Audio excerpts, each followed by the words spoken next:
Баршаңызға сәлем. Алдыңғы сабақта сіздерге осы кофтаның қалай пішілуін көрсеткенбіз. Бүгін енді тігуін көріп, соңына шейін мұқият көріп үйреніп алыңыздар. Мына кофтамызын біз алдыңғы үш бұрышын тігеміз. Осылай булавка шаншып аламыз. Сөйтіп, бұны үш бұрыш қылып, бүйтіп машинаман тігіп шығамыз. Мінекей осылай бірінші алдын тігіп алу керек. Өйткені алдын тікпесек, біз кейін тігіліп болғаннан кейін бұны жүргізу қиын. Міне инені соғып қоямыз, айландырып былай шығарып тігіп шығамыз. Міне қазір жөндеп соғып алайық. Мінекей енді осылай тігіп шығып, жаңа ғана тұрған үш бұрышқа біз насечка береміз. Өйткені әдеме қайтарып, арқасымен алдының иығын жабыстырамыз. Бірінші осындай иығын қойып, булавка шаншып алып, бір бетін тігіп аламыз. Қазір міне шаншып алдық. Закрепка береміз. Лапканың бойымен тігіп шығамыз. Мінекей закрепка беріп, енді жіптерін тазалап, келесі бетін тігіп шығамыз. Мінекей келесі бетінде тура солай булавканы шаншып аламыз да, енді машинаман закрепка беріп тігіп шығамыз. Мінекей мына жағында дағы инесін алып тастап отырамыз, әйтпесем. Мінекей тігіп алдық бұл жерін. Өте әдеме болды.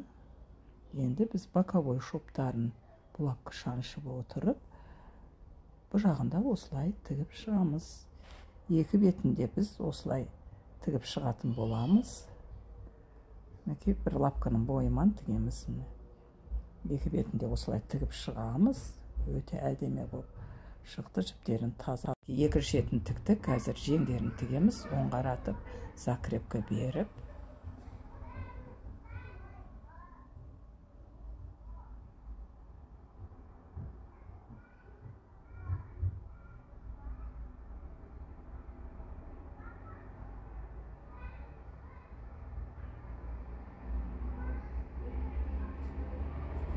Міне лапканың бойымен тігіп шығамыз.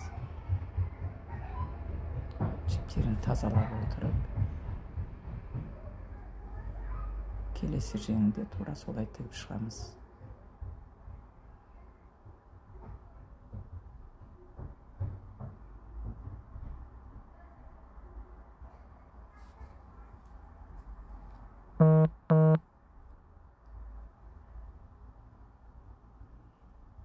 Екі жеңі де бітті. Енді біз тігіп алған жеңіміздің бас жағын міне көріп тұрсыздар, тура осылай қойып 1 сантиметрден осы жерге шейін тігіп алып формасын келтіреді.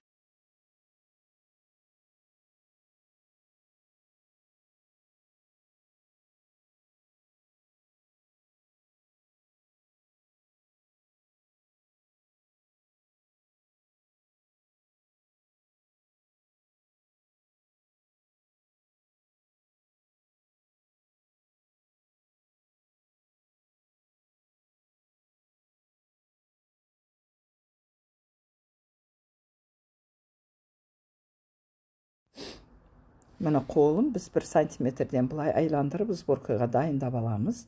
Екінші қолында осылай дайындап аламыз. Оң қаратамыз да бұны жібін тартамыз. Жібін тартқанда да қатты сборка жасамаймыз. Просто формасы келіп тұру керек. Мінекей көргенде ешқандай майда сборка уже де көрінбейді. Формасы келіп тұр қолдыңқы. Міне үстіп дайындап аламыз да, мына кофтамызды теріс қоямыз, осылай төсеп. Міне біз дайындап алған жеңімізді осы жерге былай саламыз. Міне төбе жағынан салып, мына жері артықтау болып тұр. Біз осыны кесіп аламыз. Бірінші мына арқа жағы кішілеу, алдыңғы жағы үлкендеу. Міне осыны кесіп, оны бірінші арқасын кесіп, кейін мынаны кесіп аламыз. Енді мынаны салған кезде бұл өте шақ болып әдеме тұрады. Бірінші иығынан булавка шаншимыз, қолтығын астынан шаншып аламыз. Енді екі жан жағынан шаншып аламыз.